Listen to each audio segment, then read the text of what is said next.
Okay, welcome back. We have just one slide to get through here, just a little bit of information for this subtopic of interpersonal perception. When we talk about perception, we are talking about awareness.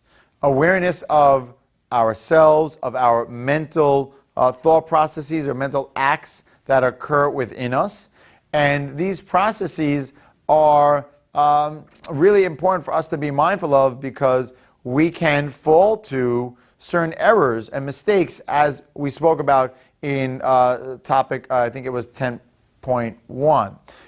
So certain biases that we come upon due to these attitude or mental mindsets are the actor-observer bias, which again had to do with my belief that when I make a mistake, it's due to an external factor. I tripped on the sidewalk because it was broken, not because I'm a clumsy person. But when I see someone else drop their coffee on their table at the coffee shop, I say, oh, they were so clumsy. And I don't even consider thinking that maybe the table was broken. Maybe it was a wobbly table, or maybe even someone else knocked it over.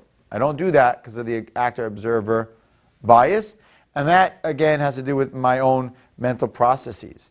The halo effect is quite an interesting effect that occurs, especially when we're in a job site. And I might be conducting a review on an employee. And that employee is someone that I met early on in their work with my company. And when I first met them, we got to chatting, and I learned that they really like snowboarding.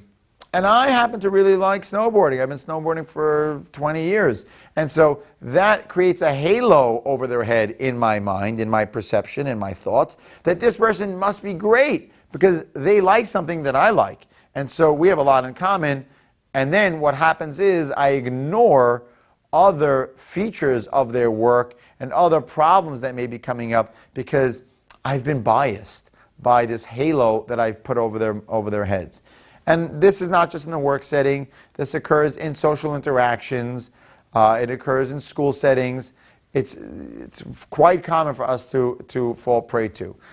There is an opposite of that called the horn effect, which is when we see something bad happen and we think someone is a bit devilish because they did one thing that was not to our liking, and then we are biased to the other behaviors that they present. Another type of a bias is the false consensus, which is when I basically look for consensus or agreement from others, and even consensus within myself, to make a big decision when I am already invested in the outcome. I already know what I want to see happen, and so I generally will go over, let's say in a classroom, I will go over to the people that I already know agree with me to ask them, what is your consensus? Do you guys vote that we should end class 10 minutes early today and then start tomorrow 10 minutes early? Because that's what I want to do, so let me ask who I know will agree with me. That's a way of forming false consensus. And again, it's due to this type of a bias in our thinking patterns. And finally, we can fall prey to psychological projection. Psychological projection is when I have a feature inside of myself and I project it outwards, almost like flashing and shining a light and projecting it out onto other people. And so I then look towards other people and I see in them what I felt or feel or believe about myself. So this happens classically in the dating world. So a person might feel like they are very funny internally, and then when they're out with someone else, they project onto that other person and they feel, oh, they're so funny.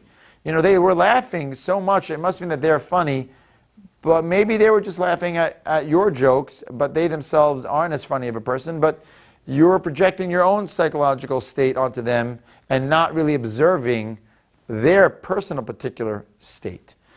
So we've just gone over a couple of different aspects of cognitive processes that both can help us and work against us. So we should try to be mindful of these, and of course, in terms of the CLEP exam, do your best to review these particular definitions and get some examples written down so that you can know how they're applied, not just what their definition is. All right, we'll see you soon.